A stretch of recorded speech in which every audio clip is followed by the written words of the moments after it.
Hello students, welcome back once again. So I hope everybody is doing good and definite integration का आज हमारा third lecture होने वाला है और जो बेसिक हमने डेफिनेट इंटीग्रेशन में सीखा है कि किसी भी फंक्शन को अगर इंटीग्रेट करना है ए से लेकर बी, ए यहाँ पर लोअर लिमिट होती है, बी अपर लिमिट होती है, तो उस फंक्शन का इंटीग्रेशन क्या होता है भाई, upper limit minus lower limit कर देते हैं, है ना बेसिकली। तो इसी फंडामेंटल प्रिंसिपल पे बेस्ड कल मैंने कुछ क्वेश्चंस आपको करवाए थे, आज और हम कुछ क्वेश्चंस करेंगे, बिल्कुल उसको इनडेफिनिट इंटीग्रेशन की तरह ही सॉल्व किया जाएगा और एंड में जो भी आंसर आएगा हम लिमिट्स प्लेस करके upper limit minus lower limit करके आंसर फाइंड आउट कर देंगे। तो अभी आज के लेक्चर में भी मैं आपको उन्हीं पे क्वेश्चंस करवाऊंगा, फिर धीरे धीरे धीरे आगे चलकर हम इनकी प्रॉपर्टीज डिस्कस करेंगे। सो चलिए आज का फर्स्ट क्वेश्चन डिस्कस करते हैं। तो आज का फर्स्ट क्वेश्चन है, हमें इंटीग्रेट करना है,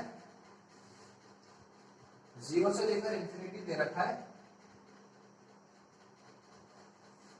x into tan inverse x divided by 1 plus x square का स्क्वायर dx, है ना।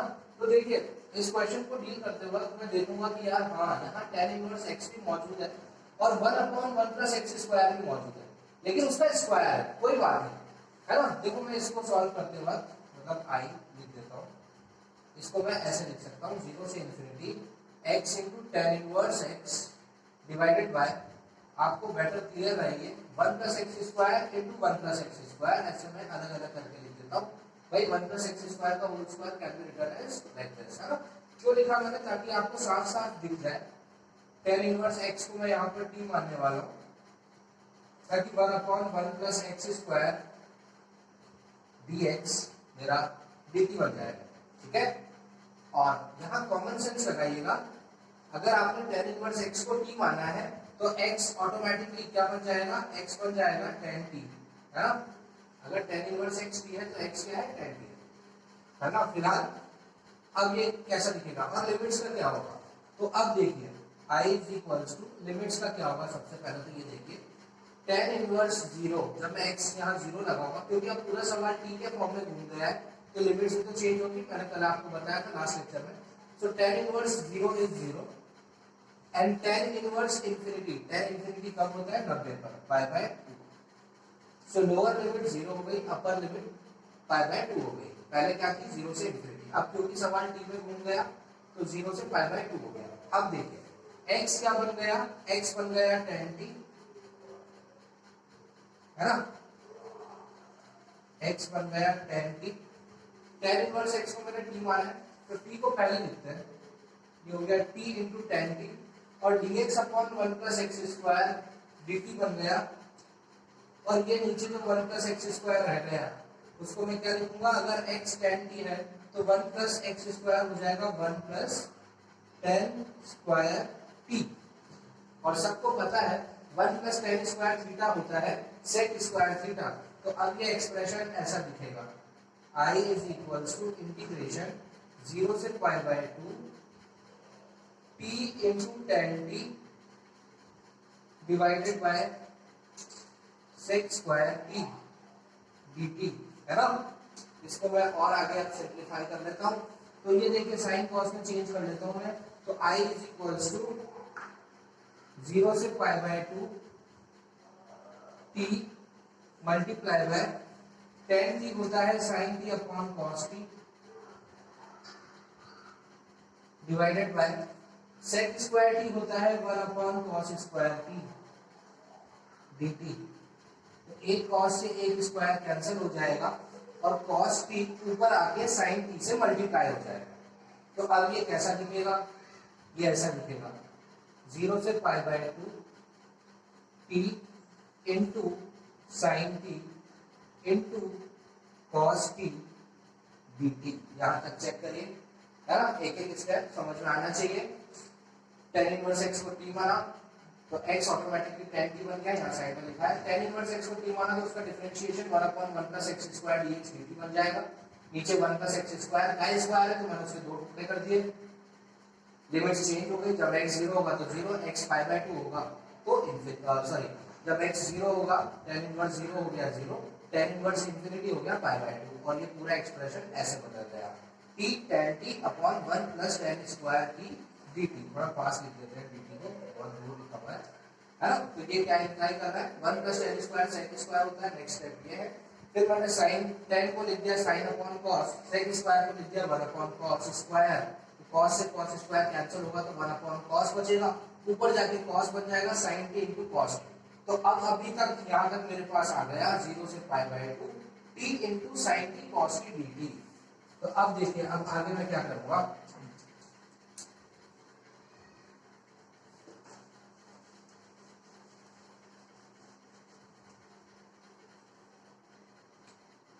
इतना करने के बाद अब आगे आगे देखिए I इज इक्वल्स टू 0 से पाई बाय 2 t, ये sin t cos t है ना यार। ये sin t cos t मुझे ऐसा लग रहा है कि अगर यहाँ पे मैं इसको 2 दे दूं तो ये बन जाएगा sin 2t। देखो कैसे, अगर मैं यहाँ जबरदस्ती लिख दूं 2 sin t cos t, मतलब मैंने क्या किया, ऊपर बस 2 से मल्टीप्लाई कर रहा हूँ है ना dt। तो मुझे ये काम नीचे भी 2 से इसको बैलेंस को करना ही पड़ेगा, ठीक है। 2 कांस्टेंट है तो मैं इसको 1 बाय 2 बाहर लिख सकता हूँ। 0 से पाई बाय 2 ये है t और ये है sin 2t dt, ठीक है। अब ये इंटीग्रल इस तरीके से बन गया। ये ऐसा बन गया तो मुझे याद आई दो फंक्शन का प्रोडक्ट, जिसमें से t है अलजेब्रिक फंक्शन और ये है ट्रिग्नोमेट्रिक फंक्शन, दो फंक्शंस का प्रोडक्ट। तो मैं इंटीग्रेशन ऑफ ub dx का रूल लगा दूंगा। लायट मैंने आपको बताया बिल्कुल इनडेफिनिट इंटीग्रेशन को जैसे हम सॉल्व करते हैं हम बिल्कुल इसको वैसे ही सॉल्व करेंगे, बाद में लिमिट्स प्लेस कर देंगे। तो लायट में कौन पहले आता है, पहले आता है t, सॉरी पहले आता है आपका अलजेब्रिक फंक्शन। तो t पहले आएगा, मतलब t u का रोल प्ले करेगा और sin 2t v का रोल प्ले करेगा, है ना। सो I इज इक्वल्स टू 1/2 में बाहर ही रखता हूँ, कॉमन है ना ये 1/2। अब एक ब्रैकेट डाल देता हूँ। लायट में ub dx का जब मैं इंटीग्रेशन करता हूँ तो u बाहर आता है, मतलब फर्स्ट फंक्शन बाहर आता है। कौन फर्स्ट होता है कौन सेकंड होता है वो कौन सेट करता है, लायट, है ना। ये मैं सब आपको पढ़ा चुका हूँ। तो t बाहर हो जाएगा integration of sin 2t dt minus बड़ा इंटीग्रेशन उसके अंदर d by dt of t into integration of sin 2t, है ना, ऐसा हो जाएगा sin 2t और ऑफ कोर्स dt, ठीक है। ये पूरा काम मतलब बड़ा इंटीग्रेशन ऐसे लगा दो और आप ब्रैकेट क्लोज कर दो, है ना। और ये ब्रैकेट के बाहर मैं लिमिट्स लगा देता हूँ 0 से पाई बाय 2, है ना, 0 से पाई बाय 2। तो जो भी मेरा आंसर आएगा इसको सॉल्व करके फिर मैं upper limit minus lower limit कर दूंगा फिलहाल। अच्छा अभी कैसा दिखेगा, 1/2 बाहर, t बाहर हो गया। sin 2t का इंटीग्रेशन क्या होगा, sin का इंटीग्रेशन माइनस कॉस होता है, तो याद रखें ये सब माइनस बाहर आ जाएगा। sin 2t का integration cos 2t divided by 2। बहुत छोटी छोटी चीजें आपको याद रखनी है। sin ax प्लस b का integration minus cos ax plus b upon a आता है, फिर माइनस साइन, फिर बड़ा इंटीग्रेशन उसके अंदर differentiation d by dt of t 1 ही होता है, t का डिफरेंशिएशन t के रेस्पेक्ट में। और sin 2t का इंटीग्रेशन अभी अभी करके आए minus cos 2t divided by 2, minus cos 2t divided by 2 ऐसा आ जाएगा।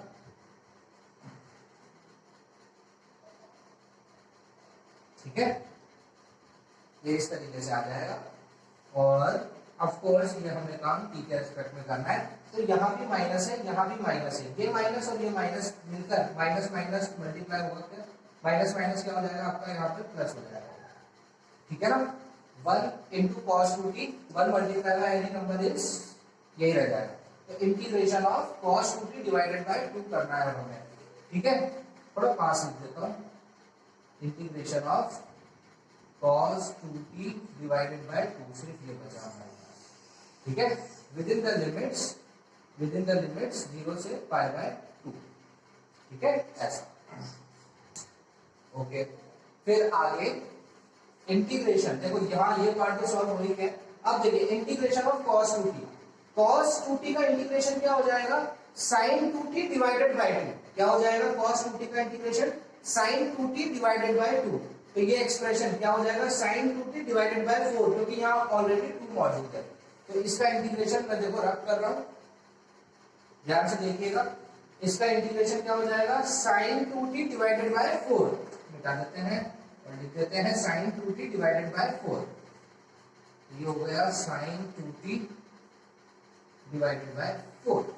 अब हमें जहां जहां t है वहां वहां अपर लिमिट पाई बाय 2 लगाना है और लोअर लिमिट 0 लगा के सॉल्व कर देना है। ठीक है, तो चलिए देखिएगा 1/2 in bracket upper limit pi by 2, जैसे ही मैं यहाँ लगाऊंगा t की जगह तो आ जाएगा -π/2। यहाँ t की जगह π/2 लगाऊंगा तो π/2 2 से 2 कैंसिल हो जाएगा, cos π की वैल्यू कितनी हो जाएगी -1 हो जाएगी। तो ये हो जाएगा -1 है ना, -1 डिवाइडेड बाय 2।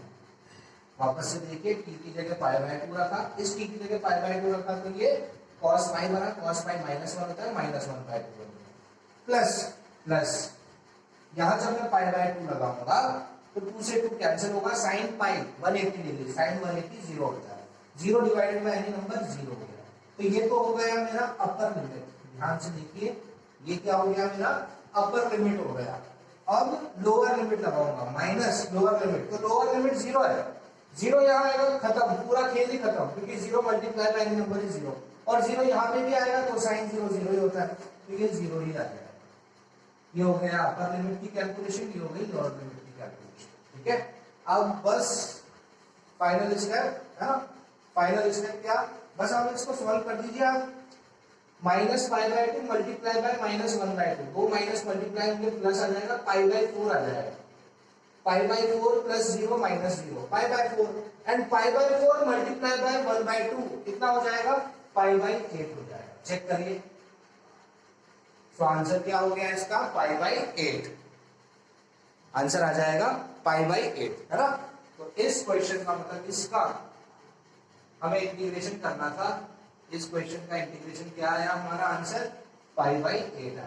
ठीक है, तो आई होप समझ में आया होगा। देखो यहां से तो फिर ये बस सिंपल हो गया ना, यहां से t sin t, ये तो आपने जो भी लगाओ है ना, डायरेक्ट लगाओ, इंटीग्रेशन करो, जो भी इंटीग्रेशन आए बाद में लिमिट्स लगा दो 0 से π/2, आपका आंसर आ जाएगा। देखो जो फाइंड की जो क्वेश्चन था इंपॉर्टेंट या दिमाग यहां तक लगाना था वो यहीं तक था, उसके बाद ये क्वेश्चन आसान बन गया है ना। तो चलिए अब नेक्स्ट क्वेश्चन डिस्कस करते हैं।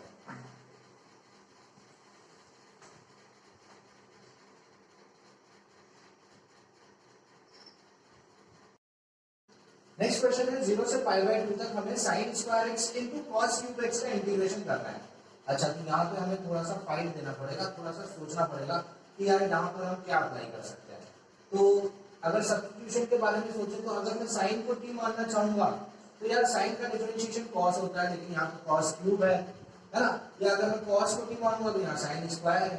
तो क्या करूँ यार, कैसे करूँ, तो ठीक है मैं इसको रिजॉल्व करता हूँ। देखो इसको मैं कैसे लिख सकता हूँ, देखो ऐसे लिख सकता हूँ 0 से π/2 sin स्क्वायर, क्योंकि मुझे sin को t मानना है और ये cos x dx dt बन जाएगा, तो cos x को तो मैं ऐसे लिख सकता हूँ है ना, cos क्यूब, जब sin को t मानूंगा तो sin का डिफरेंशिएशन cos होता है, मैंने cos को अकेला लिख दिया, cos क्यूब में से एक cos ले लिया तो कितना बचेगा यहाँ पे cos स्क्वायर x बचेगा। ठीक है ना, कोई बड़ी स्टेप नहीं किया मैंने, cos क्यूब को cos square into cos x जैसा तोड़ दिया है। क्यों तोड़ा है अभी आपको समझ में आ जाएगा। तो ये हो गया 0 से π/2 sin स्क्वायर x। अच्छा, इस cos स्क्वायर x को भी मैं लिख सकता हूँ 1 माइनस sin स्क्वायर x। अब देखना कितना अच्छा रिजल्ट आएगा हमारा, और बाकी cos x dx इसको मैं एज इट इज रहने देता हूँ। अब देखिए, अब मैं sin x को t मान लेता हूँ ताकि cos x dx dt बन जाए, है ना। ये देखो cos x dx dt बन जाएगा, sin x को मैंने t माना तो ये t स्क्वायर और ये 1 माइनस t स्क्वायर बन जाएगा। और लिमिट्स का क्या होगा भाई, लिमिट्स का क्या होगा, जब sin 0 होगा, जब x की वैल्यू 0 डालूंगा यहाँ पर तो sin 0 का मतलब 0, और जब π/2 डालूंगा तो sin π/2 का मतलब 1, तो लिमिट चेंज हो जाएगी 0 से लेकर 1। sin x को मैंने t माना है तो ये हो गया t स्क्वायर, ये हो गया 1 माइनस t स्क्वायर, और cos x dx हो गया मेरा dt। इसको मैं खोल देता हूं तो ये हो जाएगा 0 से लेकर 1 t स्क्वायर माइनस t की पावर 4 dt, ठीक है ना। t square into 1 is t square, t square into t square is t raise to 4। अब इसका इंटीग्रेशन कर देंगे तो t स्क्वायर का इंटीग्रेशन क्या आ जाएगा, integration of t square will be t cube by 3। इसी तरीके से t रेज टू 4 का इंटीग्रेशन क्या आ जाएगा, ये आ जाएगा t raise to 5 divided by 5। इस पे लिमिट्स लगानी है क्योंकि अब हम आंसर कंप्लीट कर चुके हैं ना, तो अब लिमिट्स लगानी है 0 से लेकर 1, है ना। और यहाँ पर आप ये कंफ्यूजन मत करना कि बैक सब्स्टिट्यूट करना पड़ेगा t का वैल्यू, नहीं करना पड़ेगा क्योंकि हमने पूरे क्वेश्चन को t में घुमा दिया और लिमिट्स भी t की लगा दी, इसलिए बैक सब्स्टिट्यूट करने की जरूरत नहीं है ना। वो तो हम इंडेफिनिट इंटीग्रेशन में करते हैं, यहाँ पे नहीं।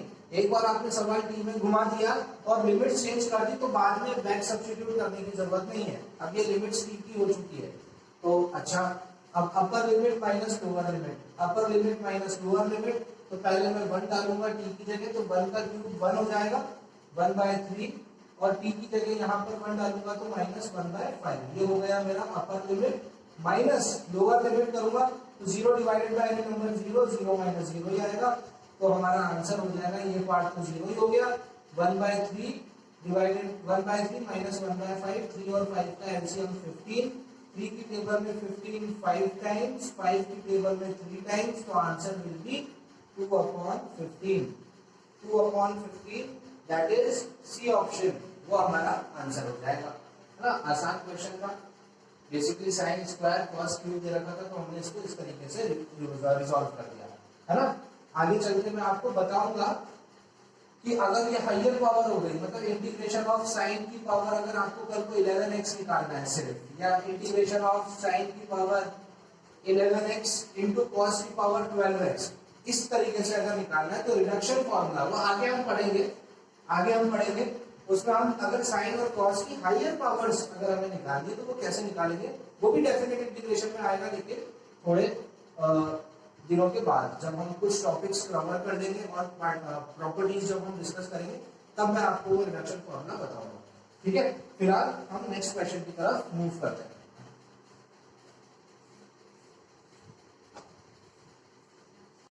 नेक्स्ट क्वेश्चन है 8 से लेकर 15 तक हमें इंटीग्रेट करना है dx upon x minus 3 into under root of x plus 1, है ना।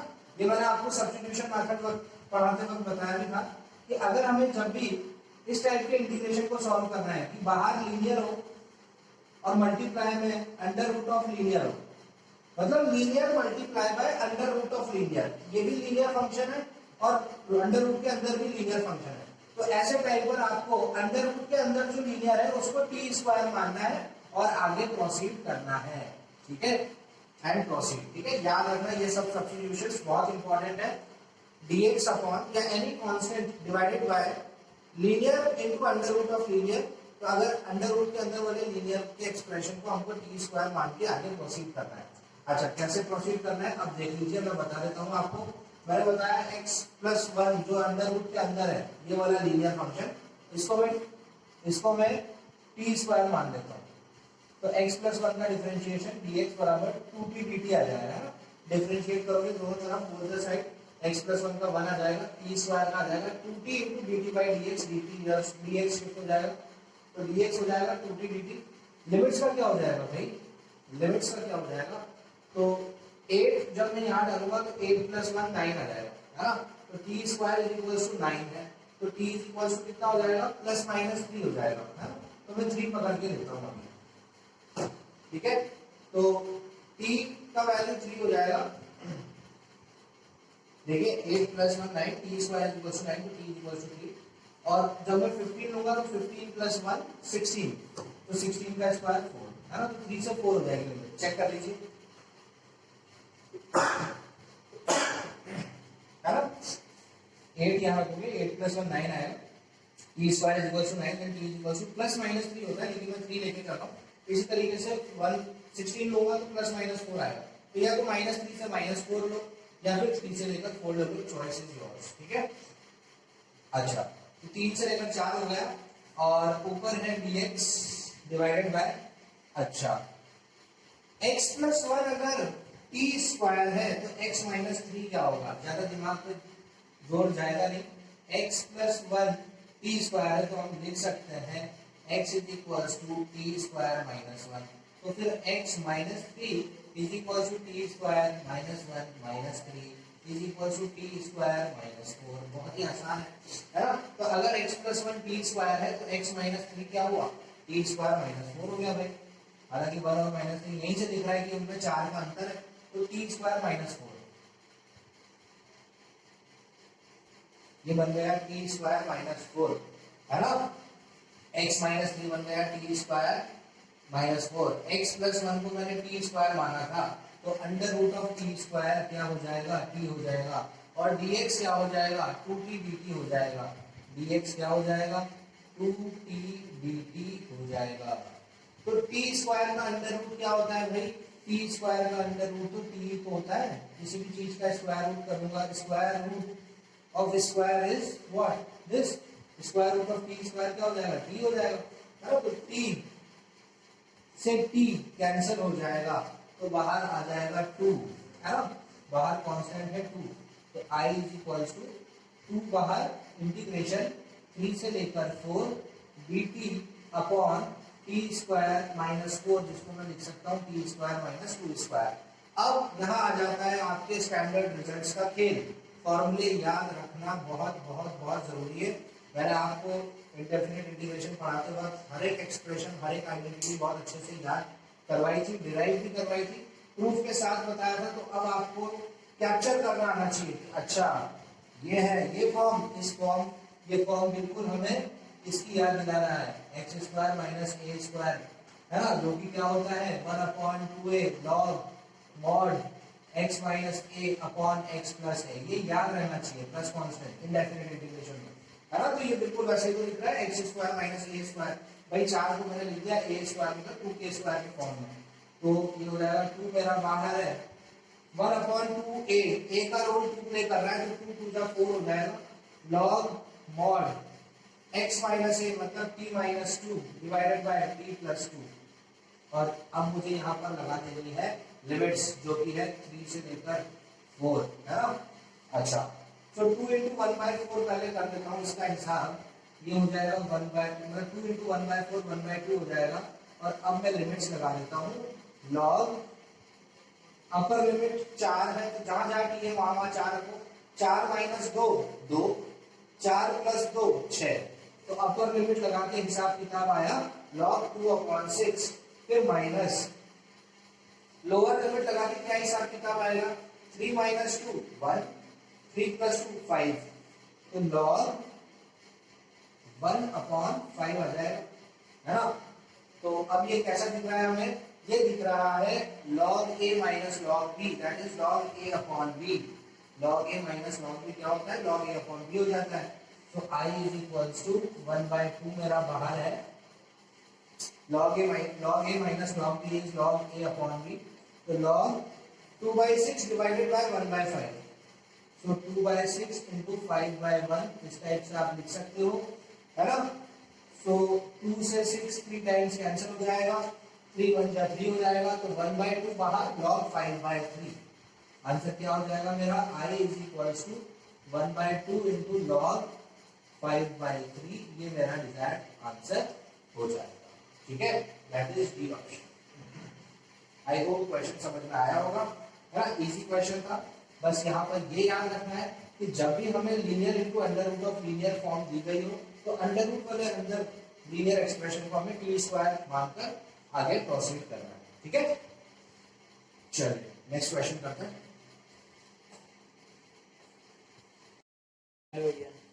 नेक्स्ट क्वेश्चन है कंपैरेटिवली आज जितने भी क्वेश्चंस हमने डिस्कस किए हैं सबसे आसान उनमें से, है ना। सिर्फ आपको ये देखना है ऊपर एक्स क्यूब मौजूद है, अपने आप से सिर्फ ये सवाल करना है एक्स क्यूब किसके डिफरेंशिएशन में आता है, एक्स रेज टू 4 के डिफरेंशिएशन में, तो आपको एक्स रेज टू 4 को t मान लेना है। यहाँ पर एक्स रेज टू 4 को जैसे ही आप t मानोगे तो 4x क्यूब dx dt बन जाएगा, है ना। और कोई घबराने वाली बात नहीं है, x क्यूब dx तो है ही हमारे पास, 4 चाहिए तो ले लीजिए 4 और बैलेंस कर दिया हमने 1/4 से, है ना। तो 4x क्यूब dx हमारा dt बन गया, है ना, तो 1/4 सॉरी 1/4 हमारा बाहर है, आई मतलब इंटीग्रेशन 1/4 हमारा बाहर है। लिमिट्स का बता दीजिए बस मुझे, लिमिट्स का क्या होगा, जब मैं जीरो डालूंगा तो जीरो की पावर तो कुछ भी जीरो ही होता है, और 1 की पावर 4 1 की इवन पावर 1 ही होता है, तो लिमिट्स चेंज ही नहीं हो रही है। जीरो पे x जीरो होगा तो जीरो ही आएगा, x 1 होगा तो 1, लिमिट्स वही हो गई, है ना, कोइंसिडेंटली वही आ गया। 4x³ dx dt बन गया divided by under root of 1 minus, हाँ भाई अगर x की पावर 4 t है तो x की पावर 8 कितना हो जाएगा भाई, स्क्वायरिंग कर दो, t स्क्वायर हो जाएगा, 4 टू जाएगा, तो x की पावर 8 कितना हो जाएगा, t स्क्वायर हो जाएगा, ठीक है ना। आई होप समझ में आ गया होगा, वापस बता देते हैं इसको, है ना।